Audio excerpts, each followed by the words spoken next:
9:55 Venjaramoodu സ്റ്റാൻഡിലെത്തേണ്ട bus വന്നത് 1:15. കാര്യം അന്വേഷിച്ചപ്പോൾ തിരുവനന്തപുരത്ത് നിന്ന് ഇറങ്ങിയ ബസ് ബ്രേക്ക് ഡൗൺ. ശരി, ഇതൊക്കെ കോമൺ ആയിട്ടുള്ള കാര്യമല്ലേ, ബസ്സല്ലേ, എപ്പോൾ വേണമെങ്കിലും ബ്രേക്ക് ഡൗൺ ഒക്കെ ആവാം. ഇനി ഇതിൻ്റെ കുറച്ച് ടെക്നിക്കൽ സൈഡ്സ് ഞാൻ പറയാം. അതിലൊന്ന് ഈ തന്നേക്കണ കോൺടാക്ട് നമ്പർ. ഇതിൽ ഞാൻ വിളിച്ചു നോക്കി, കോൺടാക്ട് നമ്പർ നിലവിലില്ല. അത് കഴിഞ്ഞ് ഇതിൽ തന്നിരിക്കുന്ന ഈ ഹെൽപ്പ് ലൈൻ നമ്പറിലൊക്കെ ഞാൻ വിളിച്ച്, പക്ഷെ ഒരാൾ പോലും അറ്റൻഡ് ചെയ്യാറില്ല. പിന്നെ ഈ താഴെ തന്നേക്കണത് ബസ്സിൻ്റെ ലൈവ് ലൊക്കേഷനാണ്.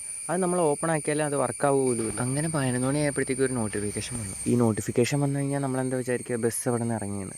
എന്നിട്ട് ഞാൻ വിളിച്ചു നോക്കിയിട്ടാണെങ്കിൽ ഒരു കോൾ എടുക്കണ പോലുമില്ല ആ തന്നേക്കണ നമ്പറിൽ. അങ്ങനെ ഒരു 11:45 ആയപ്പോഴത്തേക്ക് എങ്ങനെയോ കോളൊക്കെ എടുത്തിട്ട് പറയുക ബസ് ട്രിവാൻഡ്രം സ്റ്റാൻഡിൽ നിന്ന് തിരിച്ചിട്ടില്ല എന്ന്. എന്നിട്ട് അടൂർ എത്തിയപ്പോഴത്തേക്കും അടുത്ത കംപ്ലയിൻറ്റ്, അതും രണ്ടാമത്തെ ബസ്സാണെന്ന് ഓർക്കണം. ഇനി കോമൺ ആയിട്ടുള്ള അടുത്തൊരു കാര്യം പറയാം. ഞാൻ ബസ്സിൽ നിന്നാണ് പോയത്, അത് ഇത്രയും ദൂരം. ഇതാണ് എനിക്ക് കിട്ടിയിരിക്കുന്ന സീറ്റ്. 4 സൈഡിൽ ലഗേജും തൂക്കി പിടിച്ച് ബുക്ക് ചെയ്ത സീറ്റ് ചോദിക്കാൻ ചെന്ന എന്നെ കണ്ടക്ടറും പാസഞ്ചറും നല്ല സ്വഭാവ രീതിയോടെ എന്നെ പറഞ്ഞു വിട്ടു. പിന്നെ KSRTCയുടെ സ്പീഡ്, അത് പിന്നെ പറയണ്ടല്ലോ.